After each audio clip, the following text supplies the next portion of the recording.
Hi, everybody. Welcome back to another segment with the South Texas Literacy Coalition.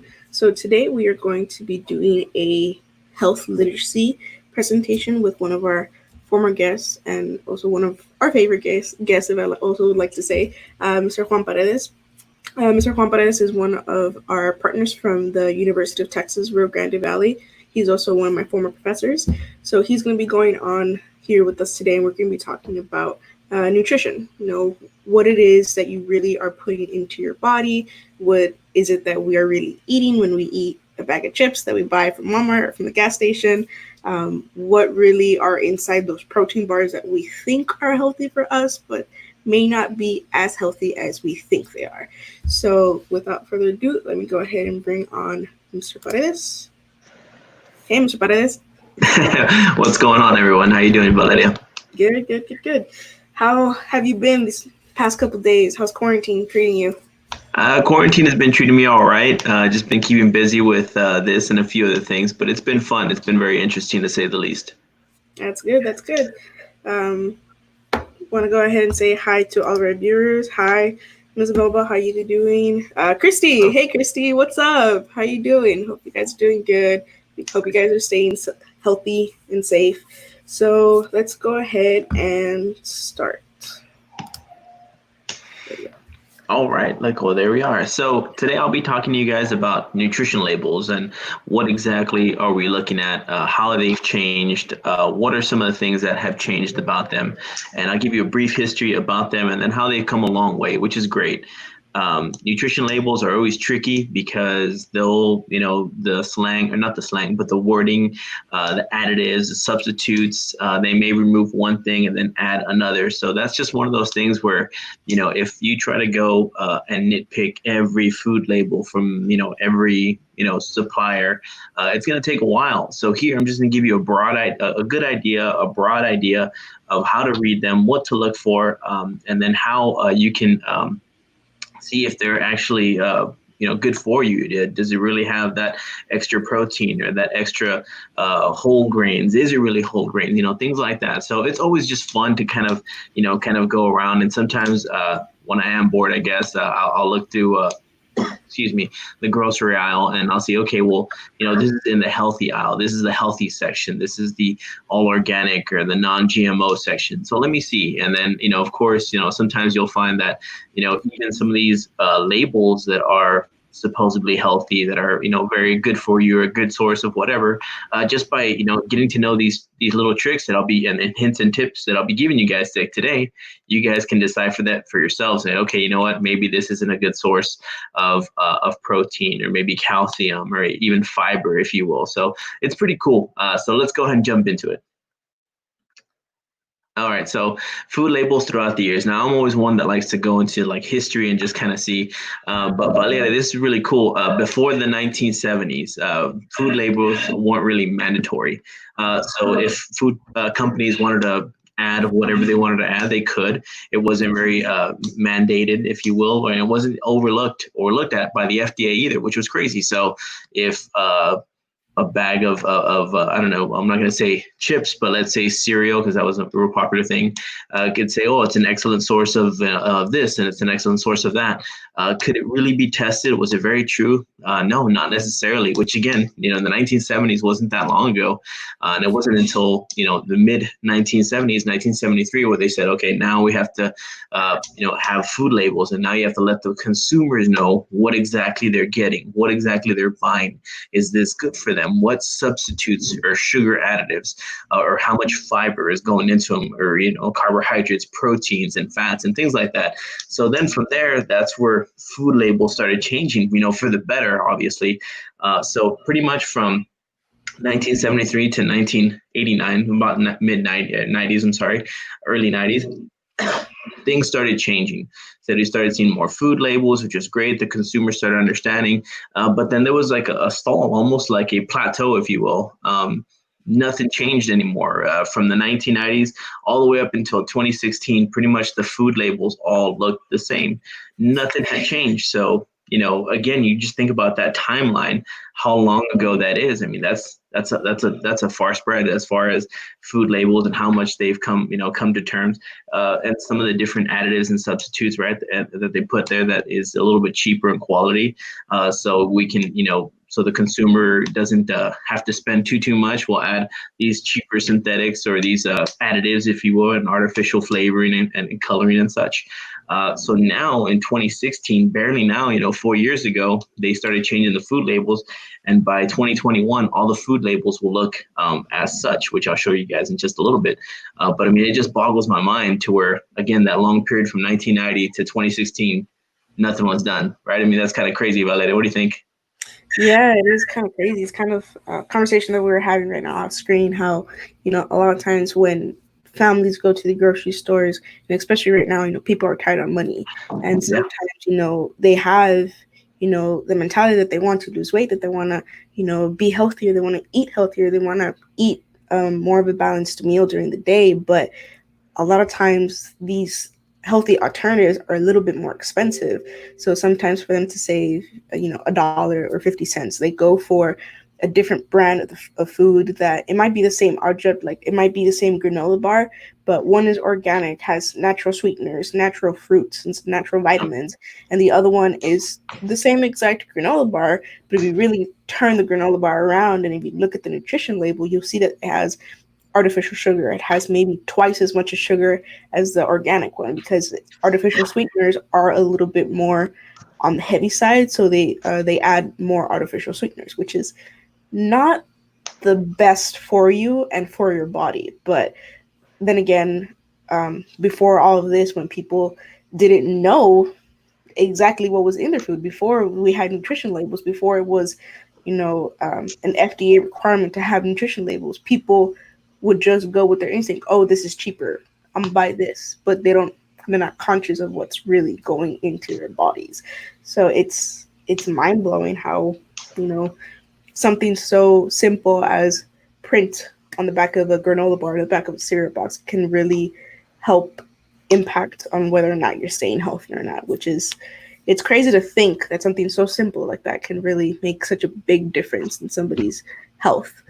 But yeah, Yep. and also something I would like to mention that I forgot to mention in the beginning, for everybody that's watching us live, if you go ahead and leave us a comment on the comment section below, your name will be entered to win our raffle prize. So today we're going to be raffling two books. We're going to be raffling a Beginner's Guide to Running, which is one of the books that we've been raffling off in our health literacy segments.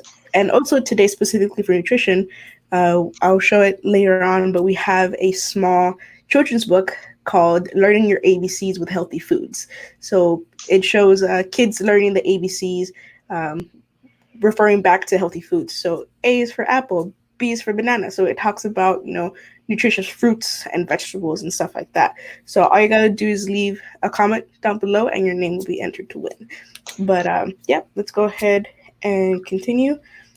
All right, very cool, very cool. Nice giveaways. That's always fun to kind of, get something, going for the crowd or someone, that are watching, which is great. And I know this isn't everybody's cup of tea, right? Looking at food labels isn't always the funnest things to do, right? It's not always the it's not very entertaining, right, when we talk about it. Yeah. But I'll try to break this down, as easy, and then I'll show you a quick trick at the very end, how to really just look at these food labels. But see, this is the old versus the new now. Now we can see the serving size, right? Compare the old or the current labels to the new labels, right? By 2021, they'll all look like the new labels, which is great. You have, in bold, how many calories, the total fat, of course, and including the saturated fat, the trans fat, right? The unhealthy fats. You typically want to have other types of fat, poly, unsaturated fats, things like that. It'll talk about like the sugars, how much sugar is included, the protein as well too, which is also bold, and then of course the added vitamins and minerals that are there, which are important, right? And I'll get to those at the very end of the segment. So that's just always an important aspect to when you're looking at food labels. And one thing that we always have to look at is just the serving size. I mean, I'm guilty of this. I've had a bag of chips and such, and then I don't look at the food label. But then of course I'll eat that bag of chips, however many ounces that may be, and I'll finish that, and then it'll say, oh well, this was approximately 2 servings or 2.5 servings. just like the Maruchans, right? I know a lot of us are familiar with those, especially when we're college students, right? We're a little low on money, right? We would get the square Maruchans. And I didn't know this, but those Maruchans are actually 2 servings, not one. So you have to just break those in half, and that's your serving. Nobody breaks those in half. Everybody eats the whole square or rectangle, whatever it is. If anything, sometimes we add 2, right? So then we look at the value, and then we're like, oh my god, like I didn't know this was 2. I thought this was 1, and it just catches you off guard because again, you just don't know. So sometimes you just have to look at the serving size to say, okay, well, if the serving size is this much, and it seems like it's a little it's not something that's going to fill me up, then maybe we should look at some healthier alternatives, right? And again, it just happens. And I know, like as a college student, a former college student, I've done that before, to where, okay, yeah, I'll go for the cheapest, like you said, Valeria. Yeah. I'll make the whole thing, and hopefully this lasts, and then we're good to go. So within these new nutritional labels, we'll see again the calories, the serving size in bold, and everything else in between, right? So that's always just the best part about this, is that now these food labels are obviously they're more conscious, but the FDA is making it available for us to just look at it, read it, and to see if it's good for us or if it's bad for us, which is great. Yeah, it happens, and that's what always gets to you. That's what always gets to us. That serving size in the back, kind of like how Jonathan, our associate director, just mentioned. You would think the Maruchans, the ones that come in a cup, you would think, okay, it's 1 cup, it's 1 cup per person. But see, that's the thing. You have to look at the nutrition labels in the back. Same thing that happens. Sometimes some granola bars even say there's 2 servings in 1 granola bar. And that is kind of just emphasizing that you should cut your granola bar in half. But you would think a lot of people, when they eat granola bars, it's a grab and go thing. So they'll just grab the granola bar, especially former college student. I would grab a granola bar, stick it in my backpack, haul butt to school, and then I would, get hungry, reach into my backpack in the middle of a lecture and just eat my granola bar. But in reality, if you really read it, sometimes they're 2 servings. I've seen some, especially protein bars that are high in protein and high in carbs. Sometimes those are 3 serving sizes in 1 granola bar because they're very dense granola bars. So that's one of the things that you have to look into, counting calories, especially if you're trying to count calories, or if you're in a specific diet where you're trying to isolate how many calories you're intaking every single day. That's something that nutrition labels will become your best friends, because that's what's going to help you stay on track if you are trying to do a specific diet or trying to, cut down on certain foods, on certain micronutrients and stuff like that. So yeah, we don't really think about it, but nutrition labels are very, very helpful. Absolutely right. And it's right in our face. It's there. And sometimes we just look past them, right? Again, the serving size is just one of those things that we truly didn't look at.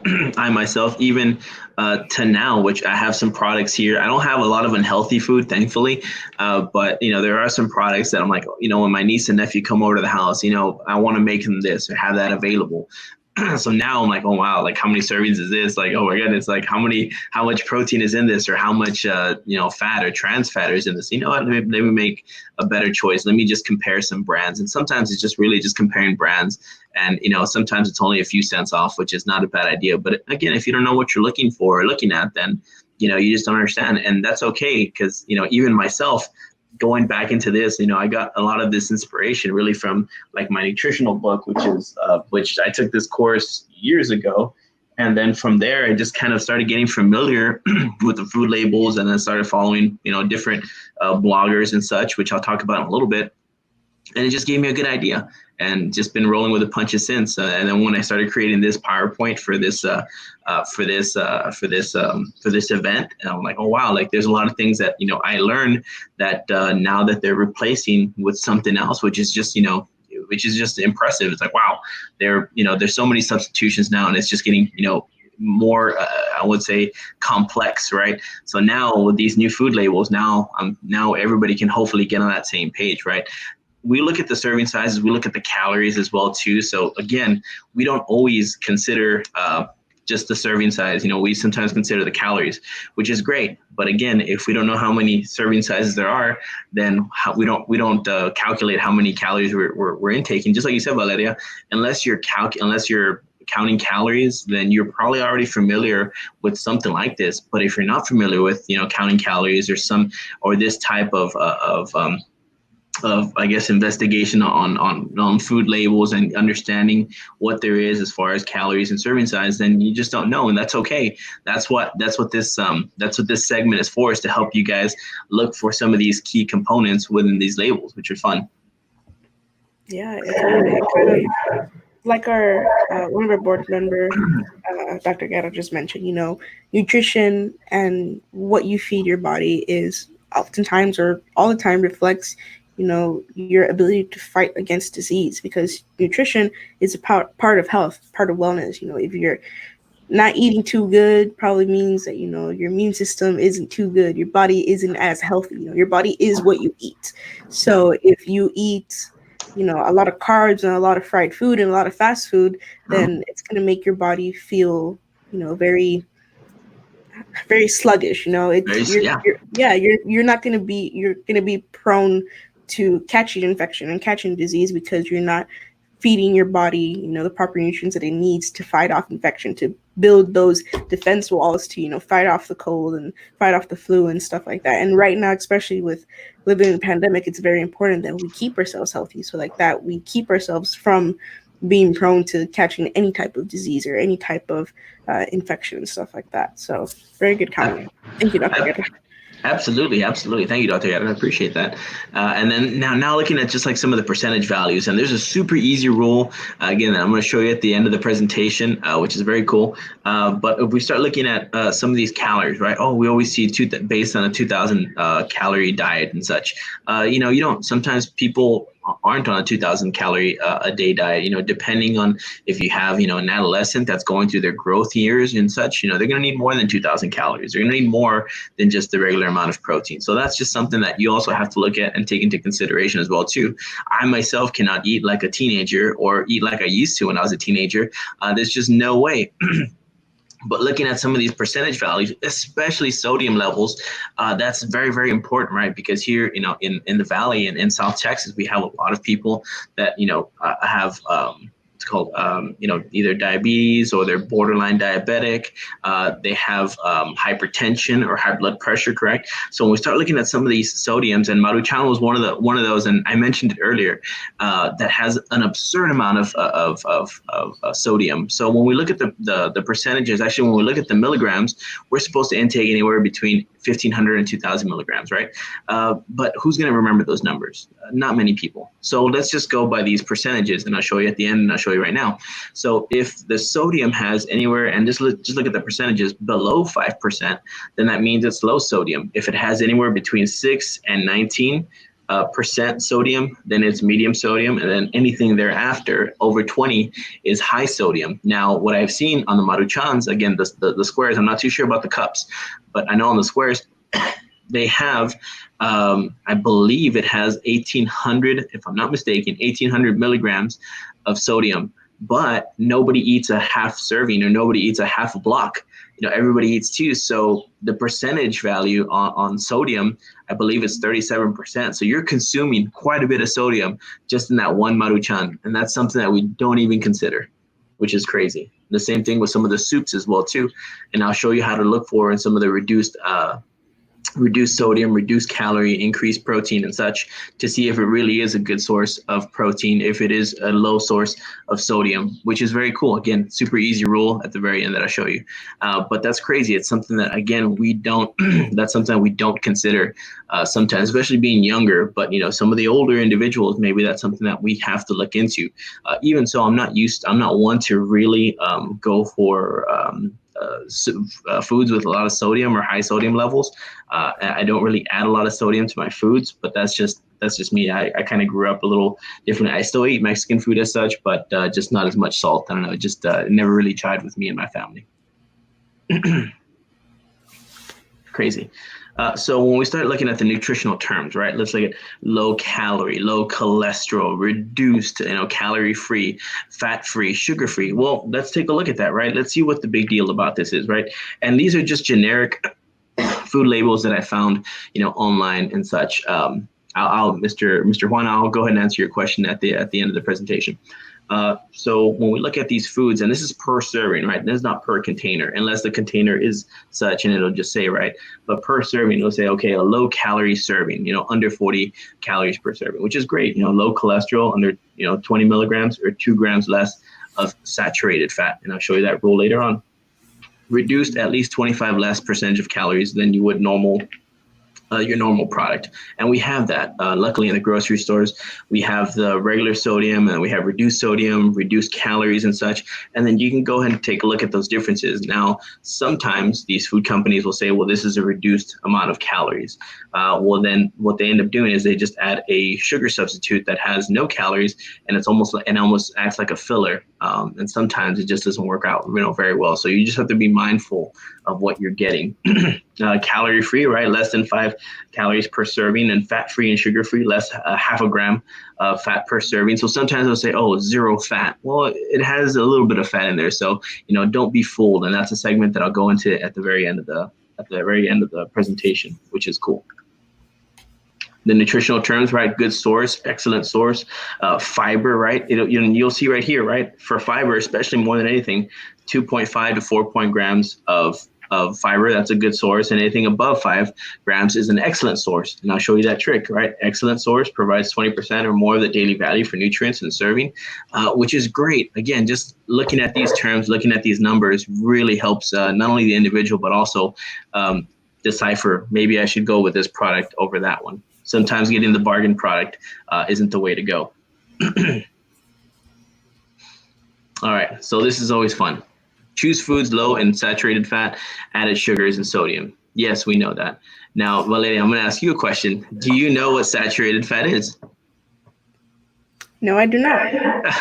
Okay, it's cool. No problem. So the saturated fat is it's called animal fat or animal product fat. So that comes from any kind of product that you have, there. And again, I know you've probably taken some of these courses, but maybe didn't take a nutritional course, which is crazy, right? So not everybody's going to know about this. That's why these segments are so much fun, because you get to decipher, you get to check it all out, which is nice. So the saturated fat is anything like it's animal derived, a byproduct, right?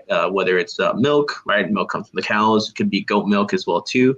It could be any kind of meat, butters and such. So we want to make sure we take a look at that, right? We want to have not much saturated fat within our systems. And much less do we want to have trans fat as well too, which we'll talk about in just a little bit, right?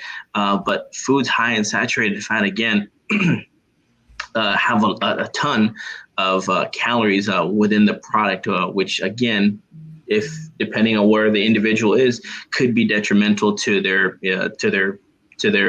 health at that moment, right? Especially if they already have underlying, and like you said it earlier, especially if they have underlying issues already, right?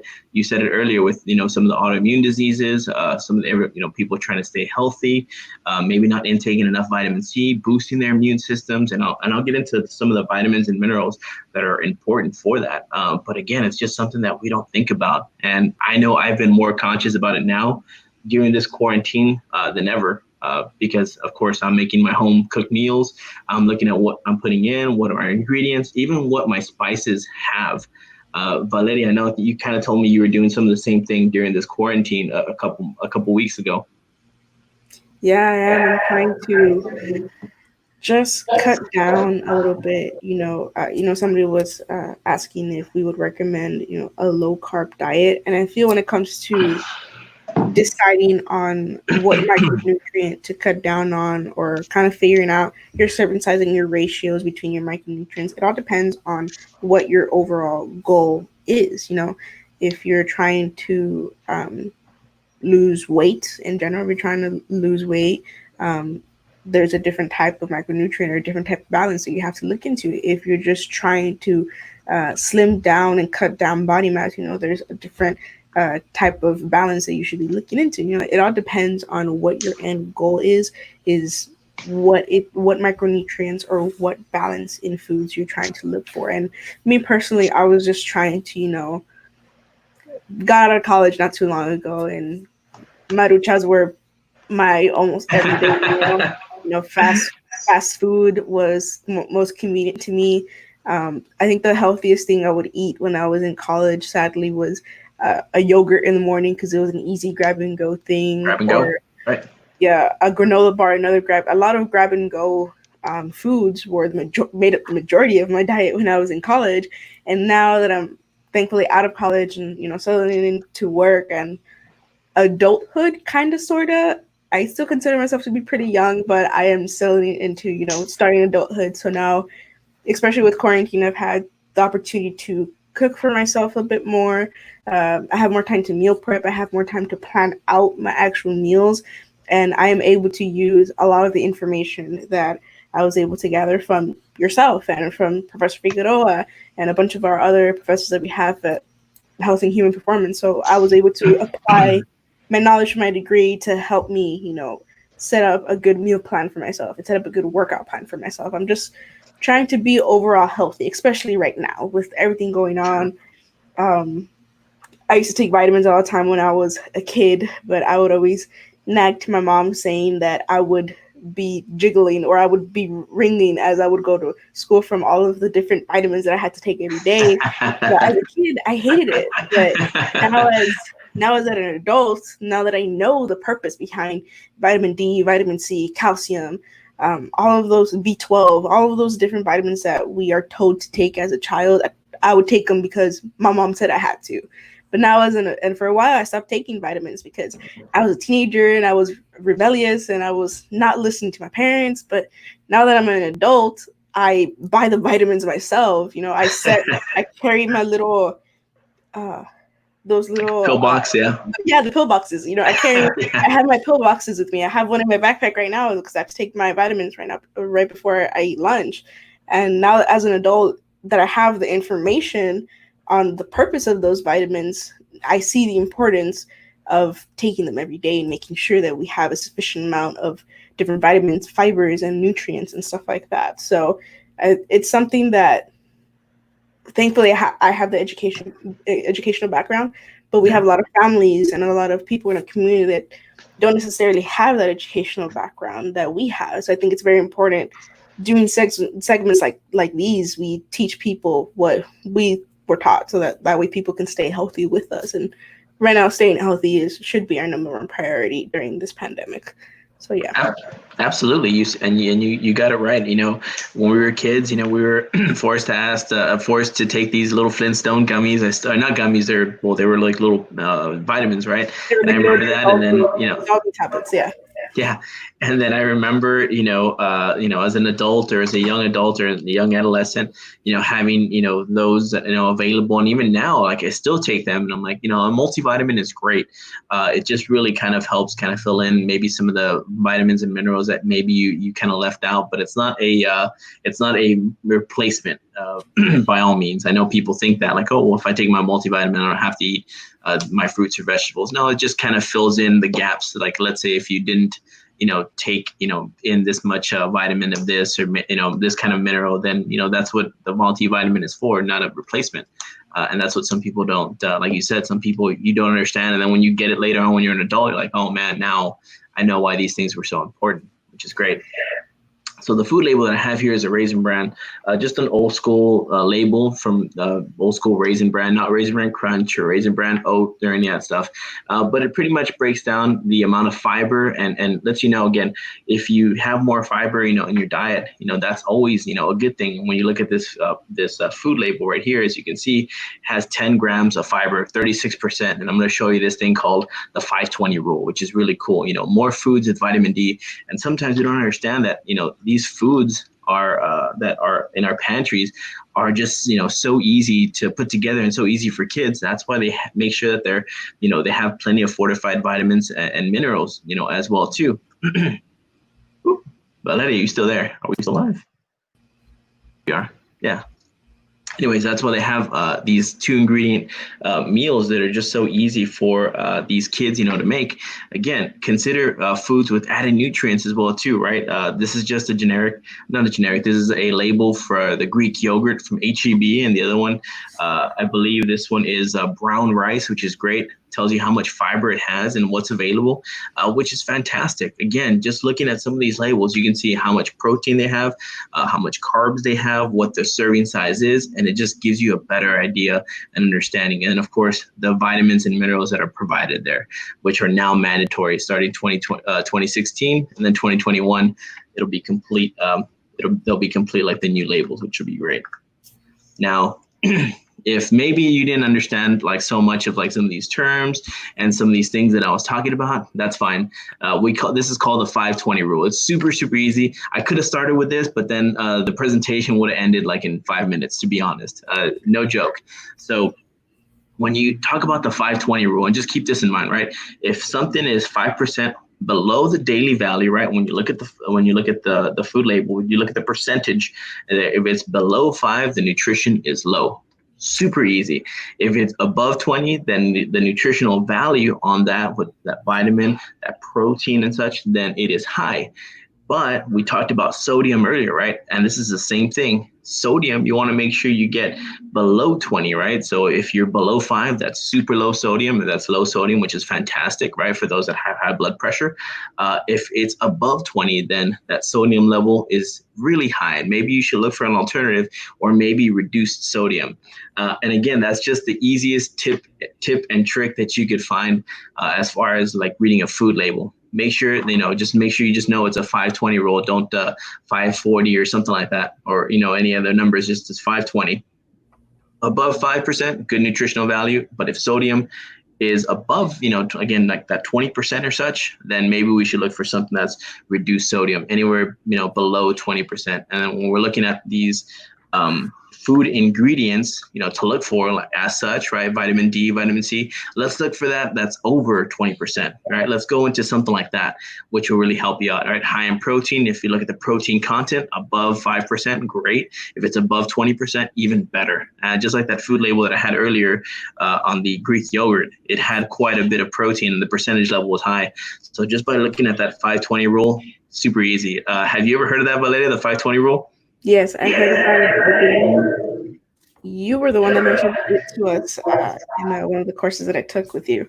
Yeah, super cool. And again, if I would have started off with that, this segment would have been over in maybe 5 minutes. But there's just so much to go for and so much to go over. Again, looking at these vitamins, these lists right here, what they help out with the immune system, how they help out with blood transport, calcium with the bones, vitamin D and such. And some of these actually, these ingredients are typically found in 2-ingredient meals, right? Cereals and such. This is actually one of my favorite cereals of all time, just to consume. But if I look at this food label, which is a new food label, and I know you guys can't see it. When you look at the fortified vitamins and minerals, it has all of this, which is great. And they make sure to do that because kids, when they get home after school or whatnot, after practice, if mom or dad, whoever their guardian is, can make them food, or there isn't food, readily available that they have to cook, well, almost everybody has some cereal in their pantry and a little bit of milk, 2 ingredients, a bowl and a spoon, and they get pretty much all of this in one sitting, which is fantastic. Again, for cereal, it's just one of those ideas that's just always a good thing to have. And I'm pretty sure you, Valeria, have a couple boxes of cereal at home, as do I. Yeah, definitely. One of the things that kind of how you mentioned, make sure that you eat your cereal in a bowl with a spoon. Mainly because that helps you with, serving sizes and portioning. Because even though cereals do have such amazing vitamins and nutrients, you still have to pay attention to the serving size. Kind of like I mentioned in a past live segment with you. For example, Cheerios have been clinically proven to help lower cholesterol. My grandfather has cholesterol, and he would serve himself, find the biggest bowl in the kitchen, the biggest spoon, he would serve himself almost half of the box of the cereal. That was like a good 6 servings of, the cereal box. Yeah, it has amazing nutritional components for you, but you also need to pay attention to, how many serving sizes you intake, because if you eat too much of it, that can also be bad for you too. So make sure you, get a decent sized bowl, estimate your ratio of what your serving size should be and serve yourself Mhm. your appropriate serving size. Of course, if you're a little more hungry and you want to do two serving sizes, just make sure you multiply the nutrition facts by two. So if it's 10 grams of protein per serving size and you serve yourself two, you're intaking 20 grams of protein. So just make sure that you guys are conscious of that when it comes to also if you're trying to track your calories and your micronutrients and stuff like that. Absolutely. And then, and I also listed these ingredients to stay away from. And luckily, there's been a vlogger that I've been following for a while. Her name is actually Vani Hari. They call her the Food Babe. That's her vlog name, but her name is Vani Hari. And she kind of started talking about some of these ingredients and how harmful they are. So I listed these ingredients, luckily for the viewers. So if you see these ingredients, you kind of want to stay away from them. Especially when you talk about dairy products and ice cream. I don't know if you knew this, but there's some dairy products and some cheeses that have wood pulp. Now, it's not called wood pulp; it's called cellulose. But that's just one of those ingredients. Like, wow, I'm ingesting wood pulp, wood shavings.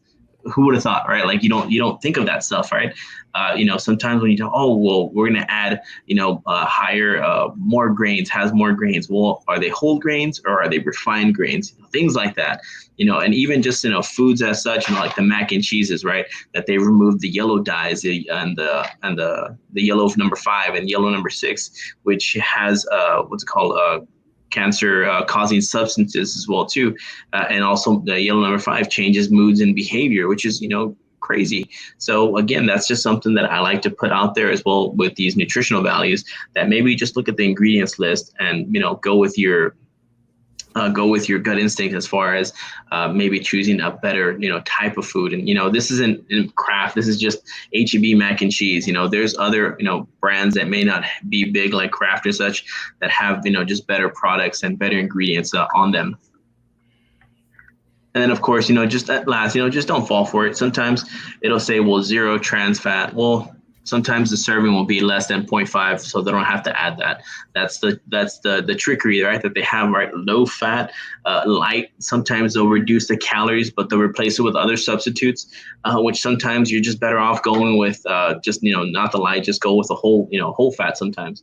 Or just the way the product is, right? Multi-grain, sometimes they just add more refined grains as opposed to just, adding that. Now, if it says whole grain, then whole grain it is. But if it just says, added, increased multi-grain and such, just make sure you look at whether it's refined or not, just so you can look for a better product and such. But I mean, there's just so much good information as far as like reading the food labels. And I know that's not everybody's cup of tea. Not everybody, wants to go and, oh, let me read the food labels, because when we go to the grocery store, we want to go in and then we want to go out, especially now more than ever, right? We don't want to haggle and hassle and, people, and everybody has their masks on, and you just want to stay away from, maybe distance yourself from as many people as you can. So I totally get that around this time, but this is just something to be mindful in the future, and just make better choices, which is, always great.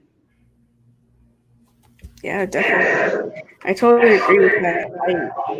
I try to go to the grocery store only when it's absolutely necessary. That's right. When my fridge is almost basically empty, when my pantry is almost basically empty. Yeah. Yep. And even then, we try to go just one person per household. Usually, my mother and my father are usually the ones that take the trip to Walmart or HEB. And just recently, a few days ago, I got the courage and I went to HEB with my mom to help her out with grocery shopping. And I'm so used to being that person of, if I'm gonna, right now I have my set brands are already settled, and my set types of foods that I already have been eating for a while. But whenever it comes to trying to find a new food or new product that you want to test out, I'm the kind Yep. of person that gets the same food from 4 or 5 different brands, and I turn them Oh the yeah. nutrition facts, and I literally read every single one and see which one's better for me. And right now it's that kind of thing of you just grab and go. So something that I suggest for that is, a lot of times the Walmart has a Walmart app. HB also, if you go onto their website online, they should have an inventory stock of what they have. And a lot of the times when they show images or pictures of the products that they have, they include a nutrition label, a picture of the nutrition label facts. So if you don't want to have to spend too much time inside the store, I suggest to do, your prior research, your prior knowledge, and look up nutrition facts online before you go. So like that, you don't have to spend too much time there. But there's a will, there's a way. So if you really are really dedicated and determined to want to eat healthy, live a healthier lifestyle, there is a way to do it. Um, we're going to go ahead and open up the floor for questions. If anybody has any questions, uh, we have one prior question, which is if we recommend a low carb diet. Now, for me, I'm not a certified nutritionist and such, so I always like to start segments that way. But for myself, I don't enjoy low carb diets. I like to have high protein diets, if anything. The reason being is, your carbohydrates are pretty much your body's main fuel source. So, you kind of start cutting that off. You're going to have a little bit of a hard time, especially the first couple of weeks. I'm not going to say functioning, but at least you're going to have a lot of feelings of, being tired, a little bit of, being lethargic as well, too. So for me, even myself, I did the keto diet for a few months, which was great. There were some times where I just felt like I didn't have, just that stamina or that energy, even though I was working out, even though I was, active, and I'm still pretty active as well too. But I've seen a lot greater results using a high protein diet than a low carb diet. But that's just me personally. Maybe other individuals may have a different story as such, and it's great. You do, if you're, like you said earlier, Valeria, if you want to lose weight, or if you're looking for a certain goal, whatever that goal may be, then maybe that's something that you can look into. But me personally, myself, I had a lot more stamina, a lot more energy, and I had a lot more of a positives come from a high protein diet than a low carb diet. Yeah, definitely. Kind of how I mentioned before, it it all depends on what your goal is, what Sure. it is that you're trying to achieve from going on this diet, or as I like to call it, what your goal from this food journey is. I don't really like to call it a diet whenever somebody, it's been, people have seen me, with my meal preps and stuff and say, oh, are you dieting? No, I don't see it as a diet. I'm just learning how to eat healthy. I'm just learning how to eat correctly. It's a change of lifestyle. It's a lifestyle choice. Yeah, Yeah, lifestyle change. definitely. So, and one thing that I feel that people should be very conscious of, what is your end goal? What is the goal Right. you're setting for yourself? What is the main objective that you're trying to get out of going through this lifestyle change? And if Yeah. they say, oh, I'm trying to, fit into a dress for a wedding or for quinceañera, okay, I'm trying to get more active and I'm trying to work out again. I'm trying to be back in the same shape that I was when I was a high school athlete and stuff like that. Yeah. So, we all have different goals. We all Yeah. have different points and different points in our lives that we want to reach from going on this diet or going on this health journey.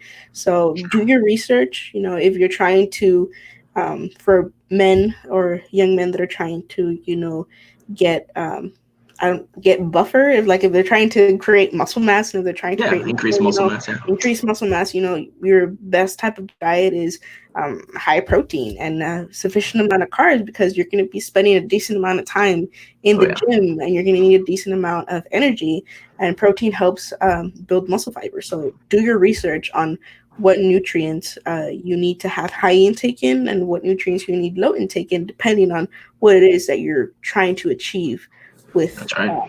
this diet. So, okay, so frequently I find the deli already closed to purchase processed meat. But since they have so much sodium, what's a better choice? Well, see, that's the thing with deli meat. It's just that's one of those tricky ones where they'll have the closed packages. They'll have like reduced sodium, which is great. But then you have to look at some of the substitutes that they have, for that. If it's going to be reduced sodium, they're going to add something else to it. Honestly, Obviously, fresh deli meat, is always the best way to go. But even so, they still have a lot of sodium, within there, right? Because they have to have, preservatives in order for them to stay, in those shelves or stay stocked and such.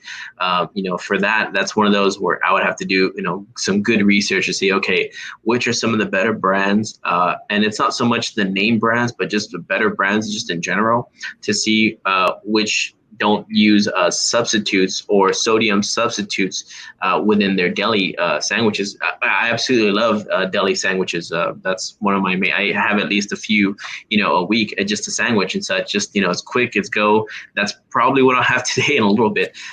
But that's one of those things where you have to look into as far as how much sodium is in there and if there's any reduced sodium. And then if there's any sodium substitutes in its replacement. And that's just the difficult part, especially with deli meat. And I have that argument with a lot of people. And that's like, well, I'm eating a lot of sandwiches and, it's healthy. It's like, yeah, but sometimes the amount of sodium that you're putting in there, that you're ingesting is just, more than what the body, can handle. It's almost like, those maruchans that we had talked about earlier. I mean, it is quite a bit. So in that regard, I would really have to do some research, and maybe I can check that out in a little bit and come back to that question and then just type it in to see what would be a good alternative. But I know they have, of course, the reduced sodium. The fresh deli meat is just always the best way to go. It doesn't last as long as a package, obviously, right, for the substitutes that are added in there. But yeah, that's just one of those. That's a tough one. That really is.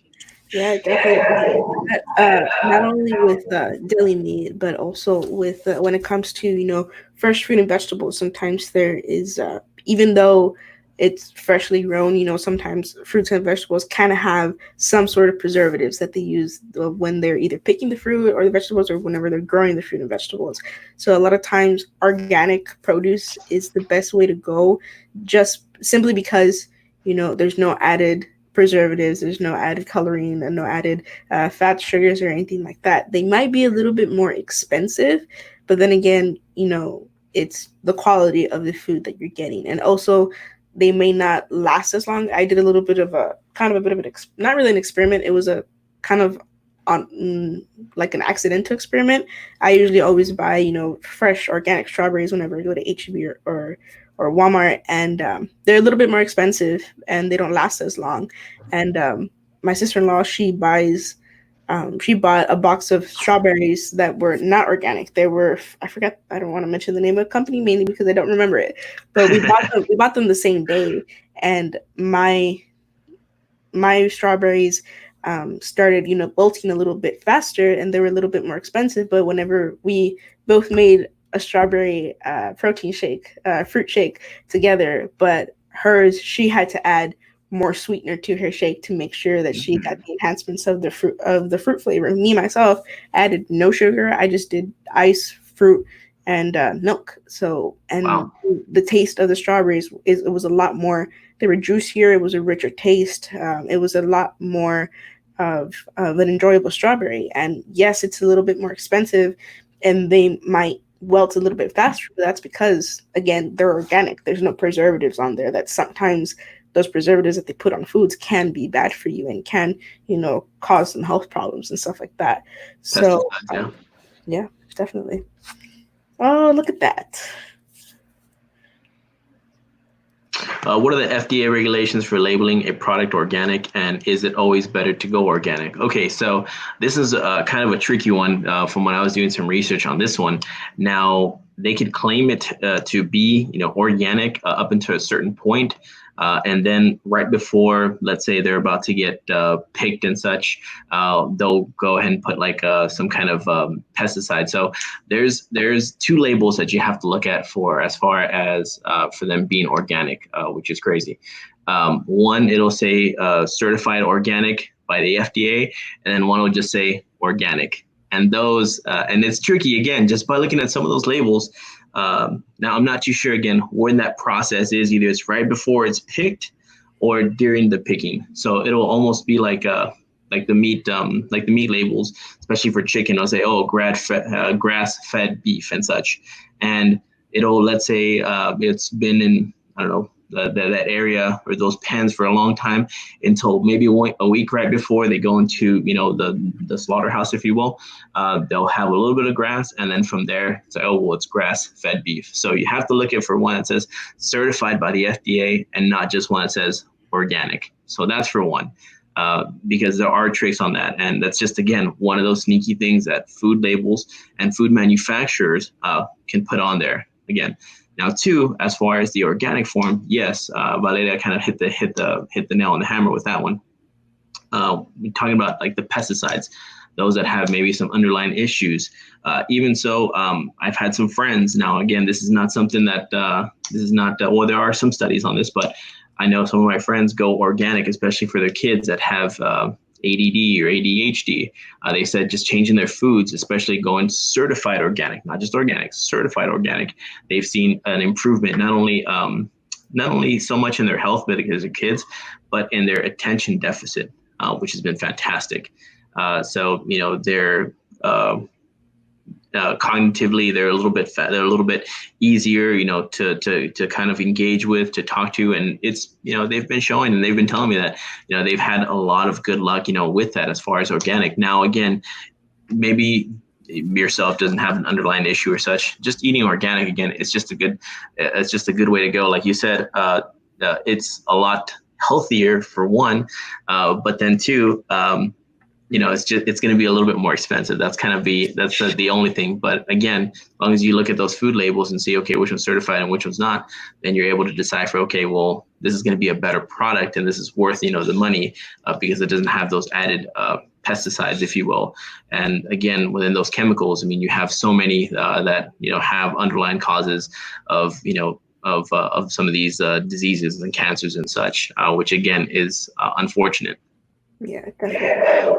All right, let's go ahead and move on to our raffle. So then again, everybody who went ahead and left a comment, whether it was a question, whether it was a hello or just a general question, your names will be entered in a raffle.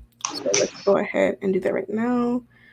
We are going to be raffling off 2 books, like I mentioned. One of the things that we do ask is that, and the person that wins this raffle, you would have to be required to come to our office to pick up the raffle prize. Of course, we do contactless curbside delivery, so you would just park outside our office and go ahead and let us know that you're here, and we'll go ahead and bring it to you. Let's see. I like that little spin tail. That's very cool. There we go. Is it?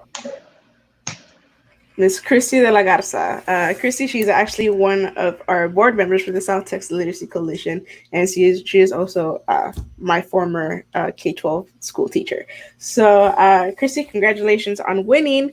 I will go ahead and send you a text message to see when you can come by and pick up your book. Congratulations. And with that, we'll go ahead and let you guys know that we are having programming the month of June. We have several different program and live segments that we'll be doing throughout this month. We have interns that will be doing read-alongs for kids in both Spanish and English. That programming is going to be Wednesdays at noon for the month of June. So if you have little ones at home and you want to get them to read or trying to learn to read, or if you just want to get them engaged with literacy and reading, look out for Wednesdays at noon. Our interns will be doing read-alongs. And of course, for the month of June as well, Thursdays will be our health literacy segment. So Thursdays at noon, we will be having either Mr. Paredes or Mr. Ivan Figueroa talking to you guys a little bit on health literacy concepts that would be helping you guys out. And of course, all of this information will be available to you guys, whether it be the video recording on our Facebook page or the PowerPoint itself will be available on our website. The website is southtexliteracycoalition.org, and you would go to Health Literacy for Kids. And all of our information and all of these presentations will be available to you guys so that you can share with your family, your friends, and your kids at home. But thank you guys so much for sticking around and for watching. Thank you again, Mr. Paredes, for being here with us. It's always so great to be able to see you, and hopefully that you and your family are doing well. Absolutely. I mean, these segments are just a lot of fun for myself. Just looking into doing some of the research and just finding out new information, even for myself. So it's always fun doing this, and it is a pleasure being here. So we'll see when what the next segment holds. Okay, awesome. Thank you guys so much. Appreciate it. Thank you. Thank you.